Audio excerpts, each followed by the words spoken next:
So for my piece first step here, what do I need to do? Sponge. Right, need to clean it off. So I get my sponge, damp, make sure I get off any dust or dirt that might be on the piece. Dust or dirt underneath a glaze can make the glaze not stick. I didn't tell you the why on that golden rule. That's the why. Dirt and dust can make the piece not, or the glaze not stick to it. Okay, so I've got that ready, it's clean. So first I'm going to do the inside. Okay, you already wrote that down that you do the inside first on stuff like this.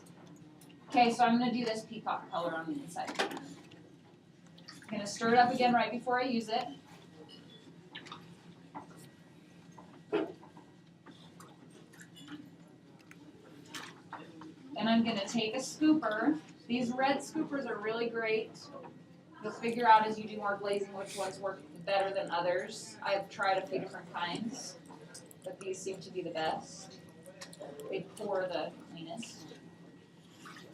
Okay, I'm going to fill this up on the inside and then pour it back out as I slowly turn it. Okay, so I'll do it and then, well, write that down and then I'll do it. Write it down and then I'll do it. Okay, so fill up the inside, pour it back out into the bucket, slowly turning it.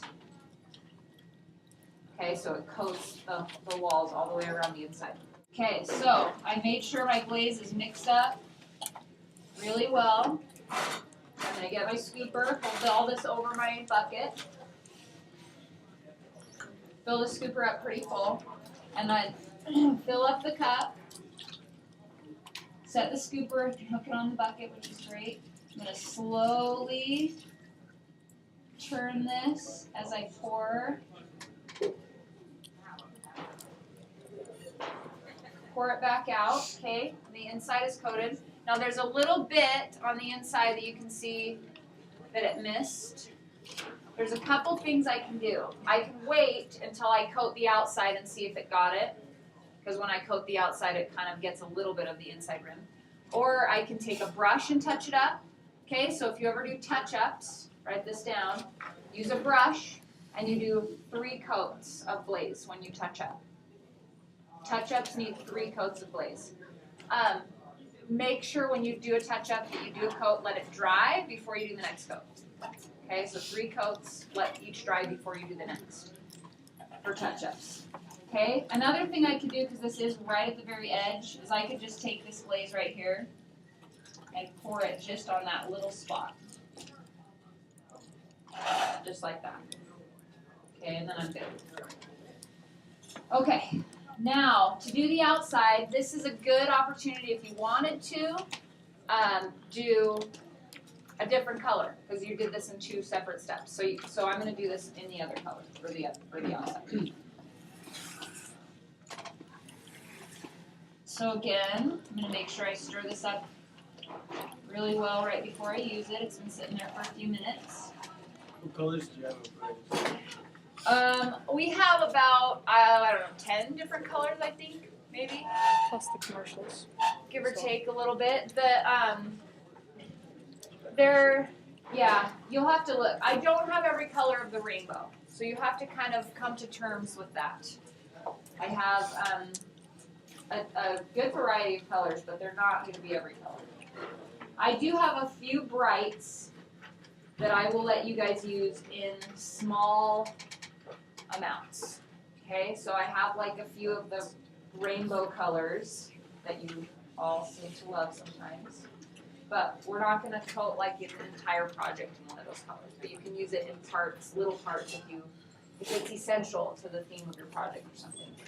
Okay, so for the upside down, or sorry, for the outside, I'm going to do this upside down.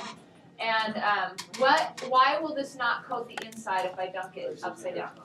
It traps the air, right? So we're good on that.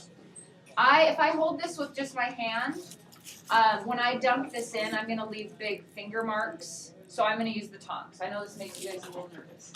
But if you want to, you can just use your hands to do it.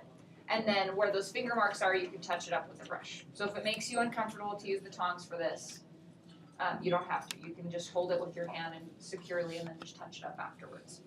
Okay, so same process. I'm going to dunk it straight upside down. Do I have to dunk the whole thing?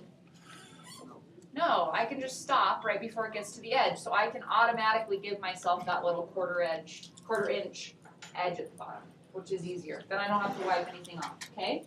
So dunk it in, go right down to that edge. Pull it right back out, let this drip off. Let that get dry before I touch it. You have to use your grip. Here you gotta hold it firm. Don't drop it. It does get a little, you can see. Gets a little bit on the inside, which is kind of cool because then you have that overlap right on the rim of those two colors, which can always kind of make it interesting at the rim too. Kind of fun. Okay, so let's say I did that and I accidentally dunked it a little too far and I got some on the bottom. Easy solution, right?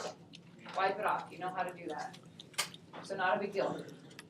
Okay, that's dry enough that I can grab it. And by the way, I didn't tell you this before, but those tongs kind of have a tendency to leave these little tiny marks that you can just, when the glaze is dry, I can just go like that, and then you will never see them when they're fired. They won't even show up at all. Okay, so that's it for that. Good to go? There was one other kind that I showed you on the thing, which was the mug that had the 3 colors going this way. Do you remember that one? Okay, so if I were going to do that, I could take the mug sideways and just dunk it in halfway. And then flip it over and dunk it halfway the other way, and you can have them overlap in the middle. Now, if I were doing that, you have overlap where that could be dangerous.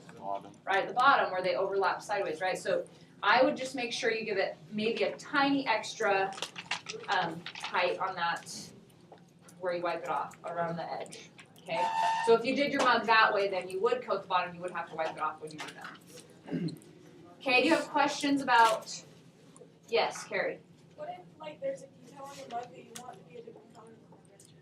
Okay, so yes, exactly. So if you wanted to do, like, say I had like a big letter that I wanted a different color, I would do this the same, and then I would just take the sponge and wipe off that part, and then I would brush on it.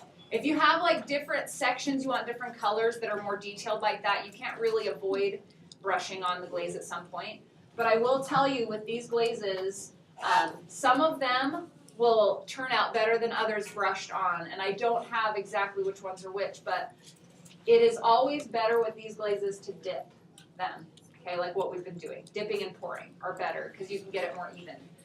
But if you have to brush, just be very conscious that you're doing it evenly and that you get the 3 coats evenly on the whole thing. And then you should be fine. Okay?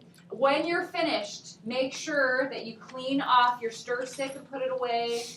Clean everything just with water and a sponge in the sink in the glaze room. Clean off your scoopers, your tongs, everything you use, please make sure you put it away. Don't think, oh, somebody else is using this, so they're going to do it. And then everything is in there. So the tiles are in there on the wall, and you should be able to find everything easily. And if you have questions,